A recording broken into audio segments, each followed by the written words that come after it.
Hey girl, are you a mom or thinking about having kids? Well, I got seven. Going back and forth about homeschool? I've been doing it for a while now. You need marriage advice or just some encouragement? Girl, I got you. Sit back, turn the volume up, and let's get into it. This is your new mom friend, Sheilandria Wells, and welcome to this Growing Mama podcast. Hey, everybody, welcome to this week's episode of this Growing Mama podcast. This is episode number 5, and I am so excited. Thank you guys for listening. Thank you for the support. Like, I'm so excited. So, we are going and growing, and this is episode number 5. Like I said, we are on our way, and I just wanted to just jump right in and get into this topic. Okay. Um, like I mentioned in my previous episode about beginning my motherhood journey as a single mother, I just really wanted to dive a little bit deeper into that and talk about become mother of two. So, in the beginning of my motherhood journey, I was a young single mother, right? I already talked about that. Within less than 3 years, I was in a relationship and quickly pregnant with baby number two. Okay. My husband and I had only been dating a few months when I had found out that I was pregnant. And technically, like when I found out that I was pregnant, we were broken up. Okay. And just having to make that call and tell him was literally the absolute worst. Like, if you can imagine all of the feelings, all of the emotions that I had, like finding out that I was pregnant with my second child and we were technically broken up.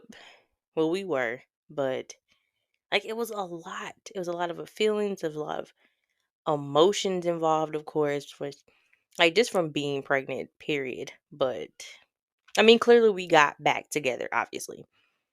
But like, I'm so glad that we were able to figure things out and work things out. And here we are today. But I wanted to talk about making that jump from one kid to two. It's a bit harder than people probably would imagine, especially if you like are young and you're not really like no one is ever really truly prepared for motherhood. But when you are young and you make that transition from one kid to two, like it's a whole different ball game once you become a mother of multiples. Okay. And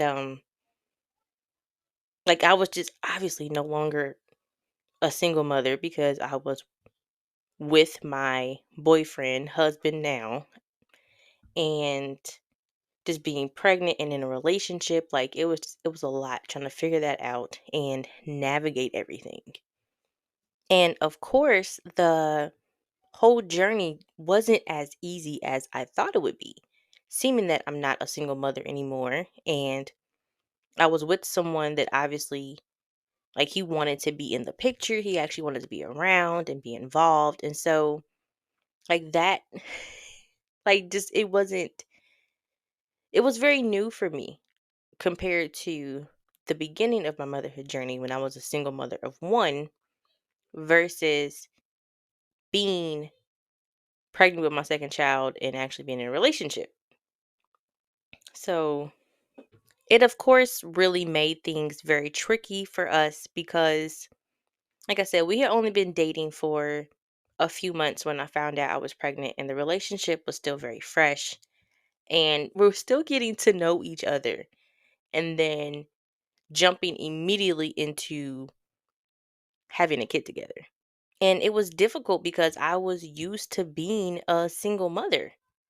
I was used to it just being me calling all the shots in my life and in my son Riley's life, and having to jump from being that single mother and that whole mindset to now having a significant other. Like, it was it was a real challenge for me, like, I'm gonna be very honest with you. And I mean, even to this day, it's still a challenge. Like, this with us being together as long as we've been, and just parenting and just everything, like, it's still a challenge, but typically a challenge for me because most of my childhood, my mom was a single mother.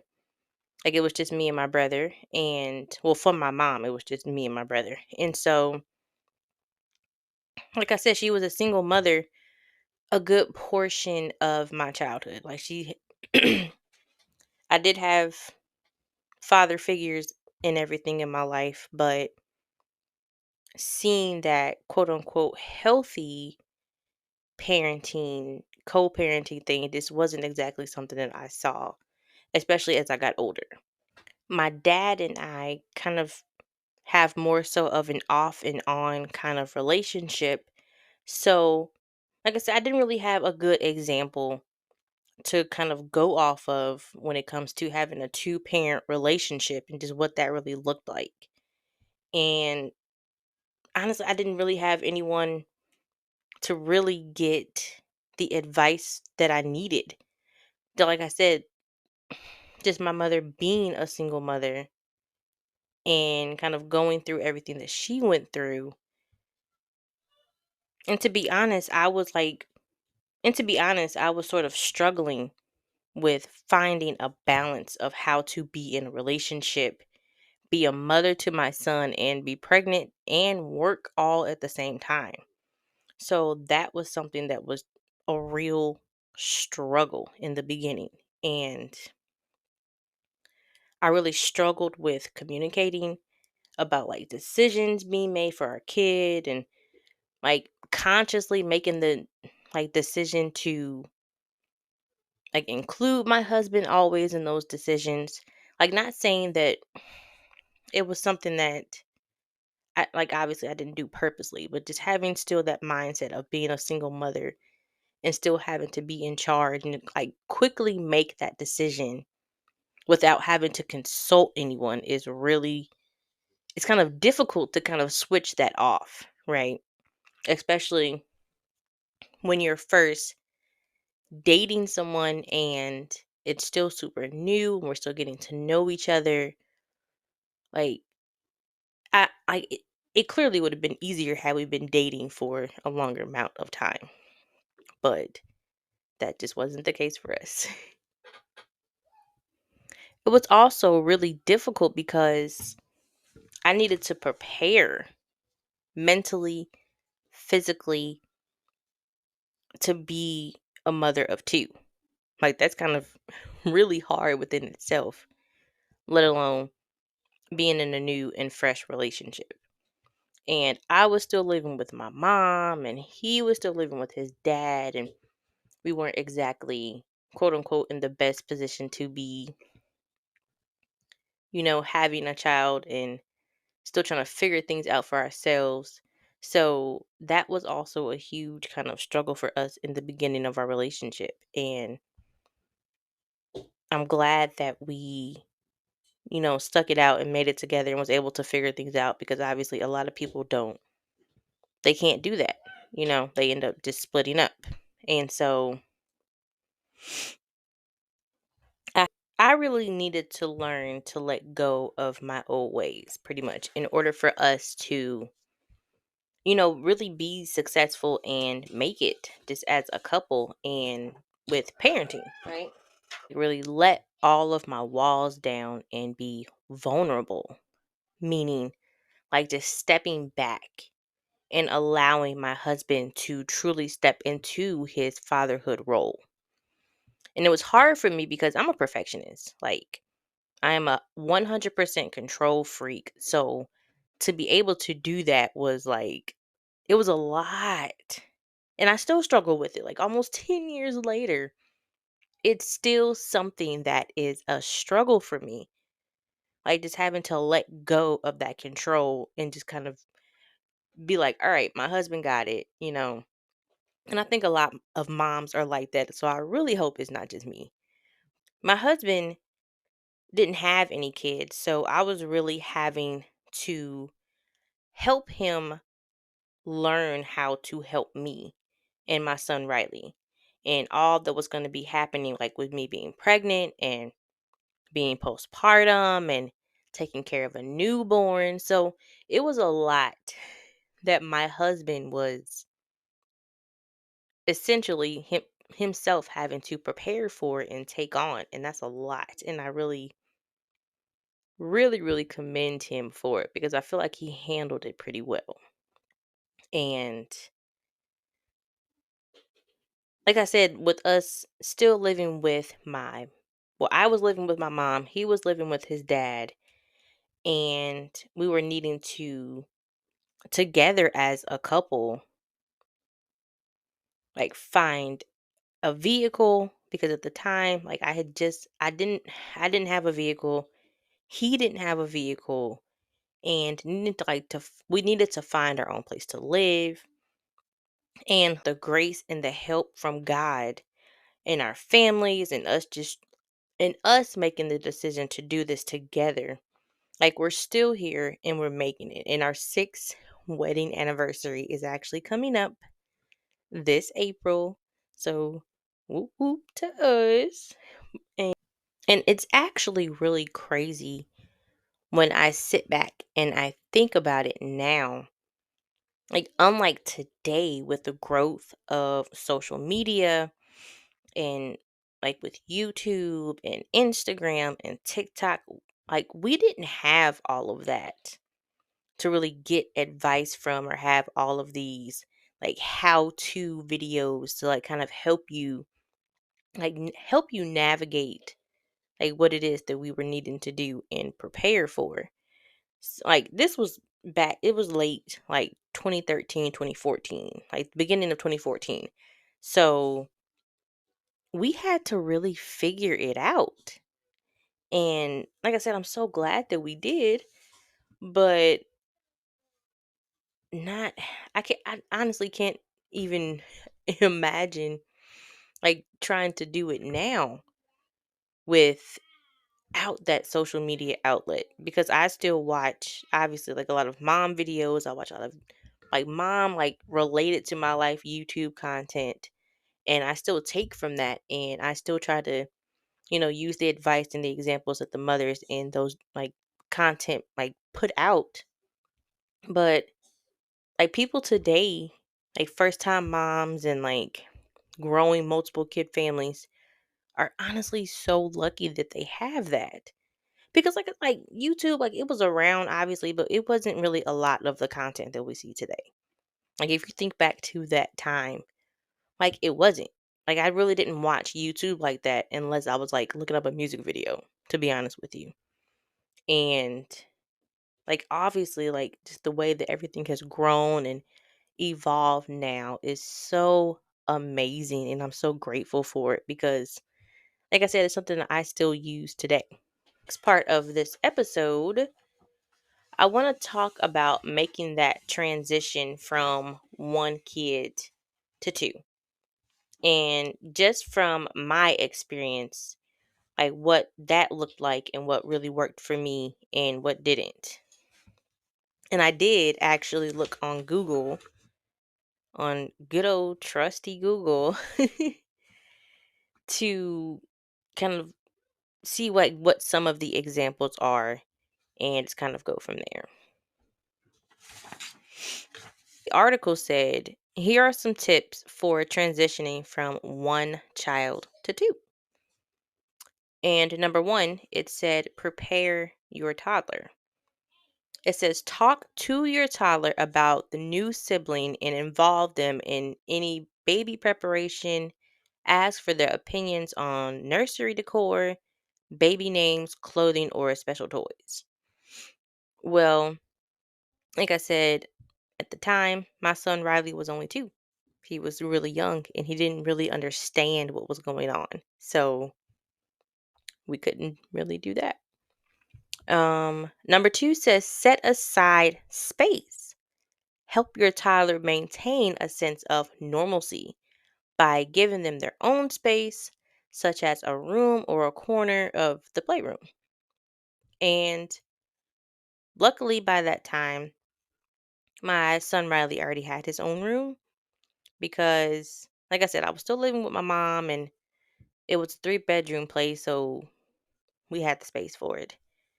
And we did end up moving him to a toddler bed so that I could, of course, use the crib for the new baby. But that kind of just worked out for us and was very convenient. Number three says set aside time for your toddler. Carve out at least 15 minutes of one on one time with each child every day.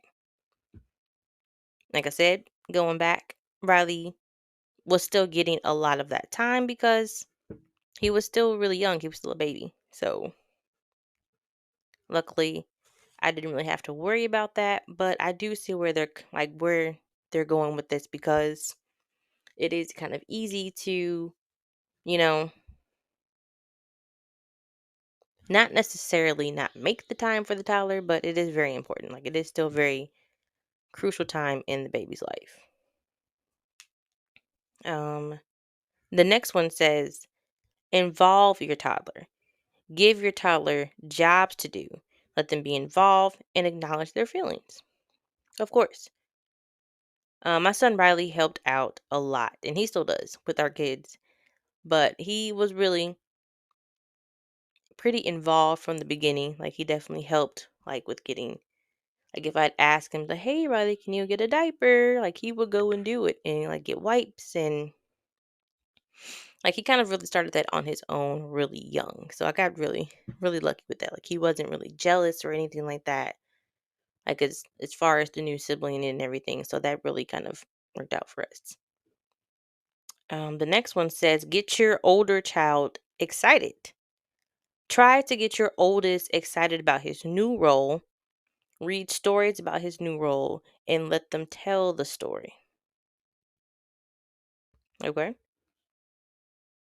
Well, I didn't do that because, like I said, Riley was really young. So trying to explain that to him, I don't think he really would have got, you know what I mean? Like what was going on.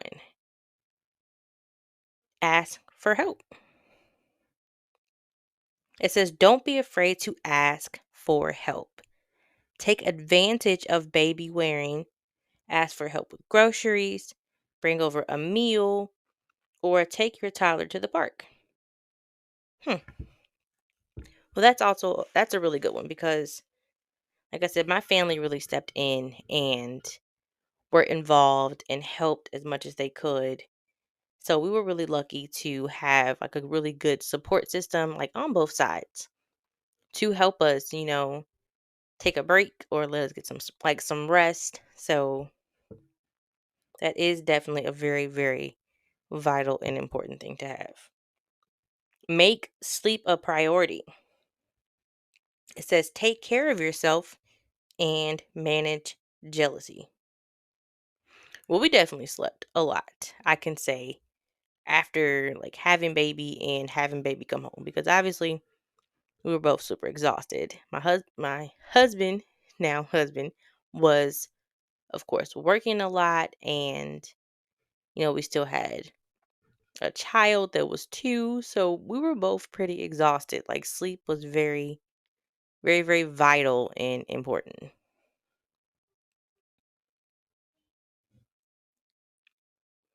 And next it says communicate with your partner. Consider all your child care options. Well, at the time, yes, my son Riley was going to daycare. Um, he was going to daycare off and on. So I can definitely see how that can play a role and really help you like throughout the day if you really need like some extra rest or just really helping your body prepare to get back to normal. So having someone be with your child during the day is very, very important and it can really help you along the way.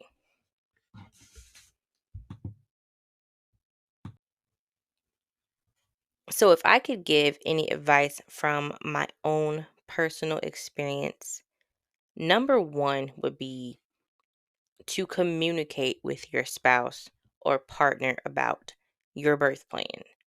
That is so, so crucial and so, so important. Communicating, like what hospital you want to give birth at, is obviously very, very important. Like my husband and I, we actually did the practice drills with packing up and getting in the car and like really kind of mapping out where it is that we're going, the route that we're going, like just to make sure that we were fully prepared because my husband was always at work. So it definitely helped when it came time for us to, obviously the real thing happened and just getting to the hospital. Um,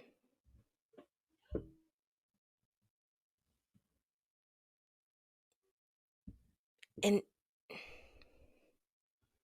the small little details that sometimes you don't think about. But as far as letting your spouse know where your hospital bag is, that is very important and that is very crucial.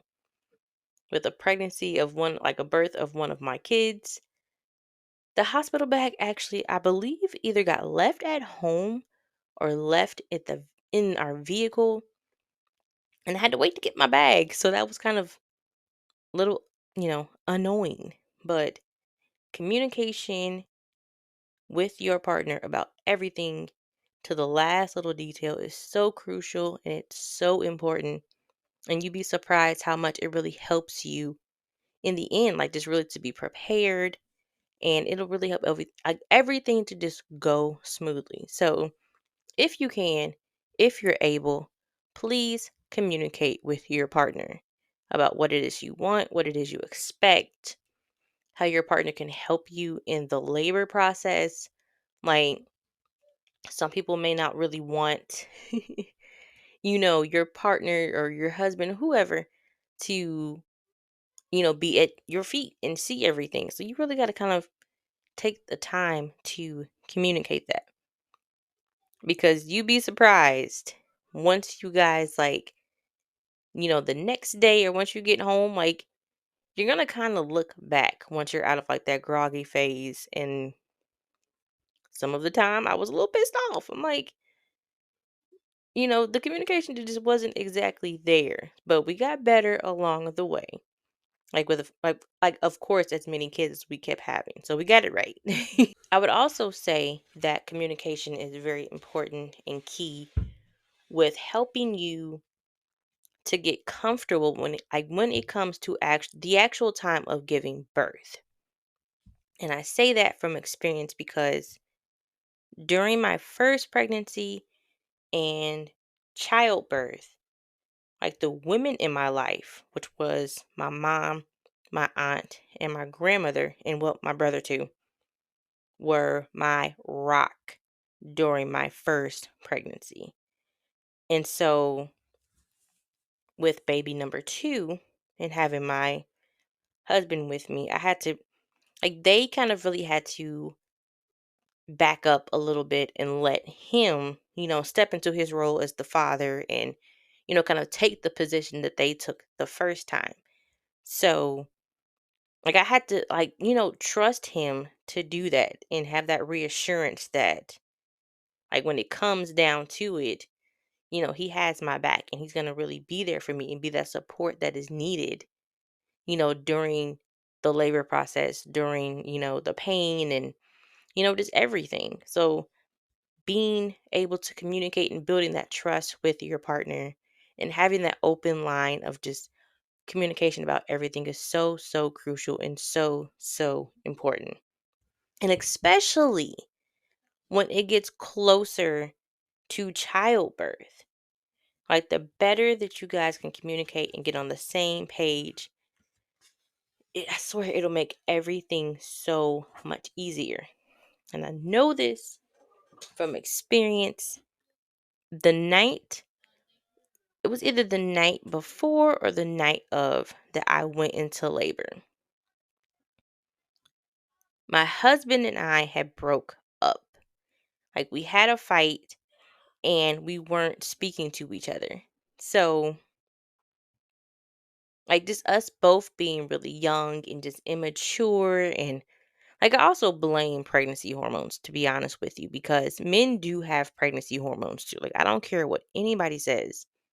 Men definitely have pregnancy hormones. It affects them too. Their mood, their eating, their sleeping, everything. So don't try to let anybody tell you otherwise because they do. Like some may not be, as bad or experience as many symptoms as the other person, but they definitely do. And so when I went into labor, um, like I was at my mom's house. I was at home with my mom. She was at work. No, I was at my mom's house and he was at home with his dad.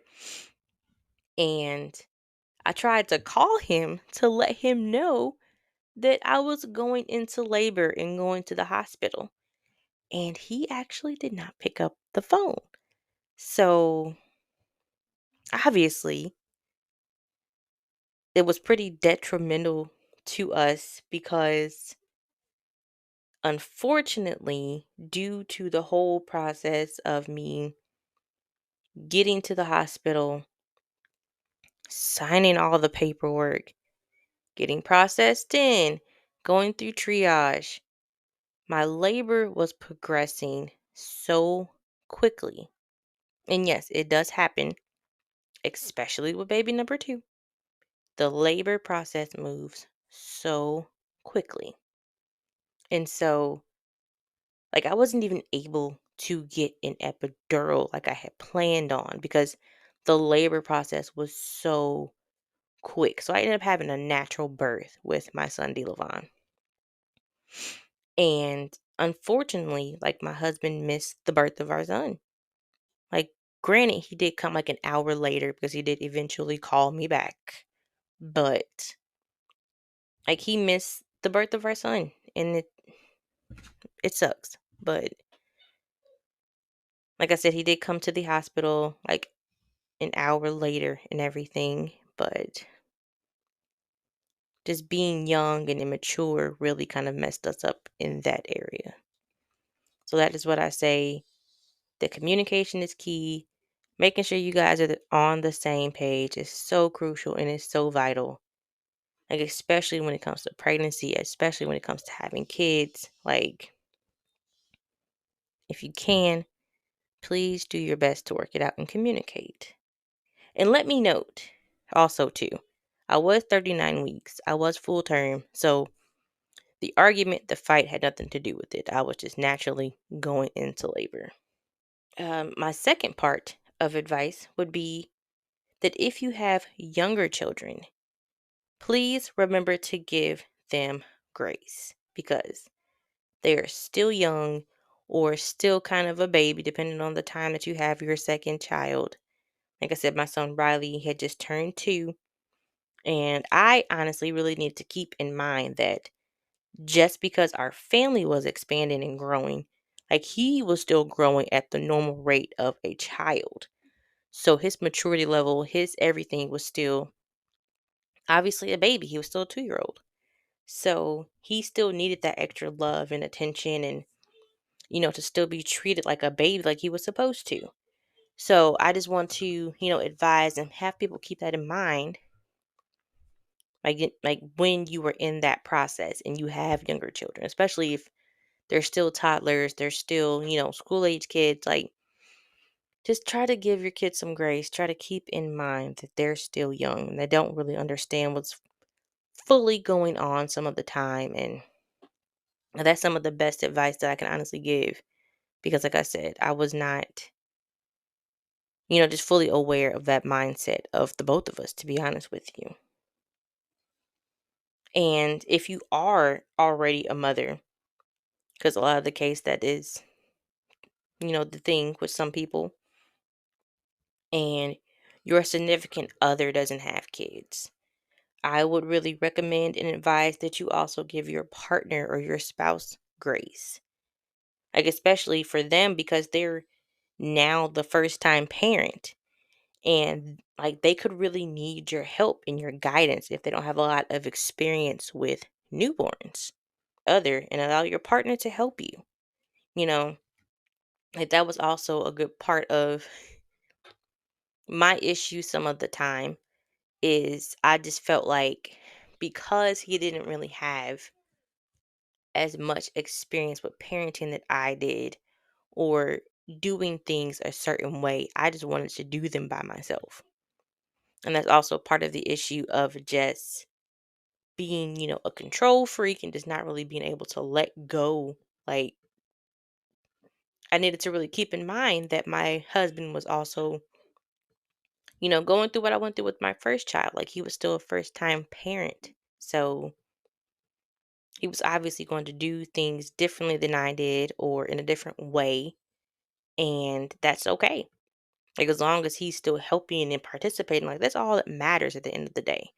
So, that's something to really try to keep in mind. Just give your partner some grace, help them to get comfortable, help them to get their own routine as far as a parent and like, fatherhood and everything like that. But don't be mad at them. Don't, don't be mad at them. Don't yell at them. Don't fuss at them. Just, give them their time to get the experience that it is that you have because they will get there. Practice makes perfect. Just give them some time to get there. Even if they do change the baby extremely slow, change their clothes extremely slow, they're still doing it. So be grateful that you're having that help because I definitely am. And it took me a while to realize that, you know, just what I just said. Like if he's not moving as quickly as I would to change a diaper, like, hey, he's still here helping me doing it. So what is it that I can really complain about? Another crucial piece of advice from my experience is making sure that you are prepared as possible when having baby number two. Like, obviously, if you are having the same gender child, then of course you have hand me downs. If not, then having to get everything over for another gender is obviously very crucial. Or just making sure that you have like the extra car seat and the clothing and the bedding seriously changes everything. Before you have baby, that you have childcare set up for your kid or kids. Because me having my son, I had family, like my relatives, keep him while while my husband and I were in the hospital and like having to stay in the hospital. And we ended up having to stay a couple of extra days because my son like temperature it wouldn't stay up. Like he was technically born at a premature weight. He was like 4 pounds and 13 ounces, and he was having like a little bit of a struggle and an issue with getting his body temperature to stay where it was supposed to stay in order for them to release us from the hospital. So we ended up having to, like I said, stay for a couple of extra days, and luckily, like my family members were able to rotate with my son and take him to daycare and everything like that. But just making sure that you have that backup plan and just a plan and like communication set up with, whoever is going to be keeping your child or kids. It's so crucial because that's the last thing when you're about to give birth that you want to be stressed and worried about, right? Like you're already going through a lot, you got labor pains. So making sure that you have everything lined up and prepared beforehand can really, really help you. So, with all of that said, ladies, mamas, please give your man, give your husband, give the father of your child some grace, some time to get it right if they don't already have kids and you already have kids. Communication is key. Planning is key. Preparation is key. I am going to wrap this episode up because I am going to do a part 2 to this where my husband will be joining and I will be sitting down with him and asking him some questions and, us kind of jumping and vibing off of each other during and trying to reminisce and remember that time when he was a first time dad and any advice that he has, any advice that he could give. You know, we do have 7 kids, so I think that we do have quite a bit of life experience. Like, we're not experts. We don't have it right. We don't get it right every day, but I definitely think that we are doing an amazing job. We are breaking many, many generational curses from both sides of our families, just us being together, period. And for this long, and with 7 kids, and with one income, and homeschooling, having twins, being a special needs family. Like, we are breaking so many generational curses. We're breaking so many barriers. God has been good.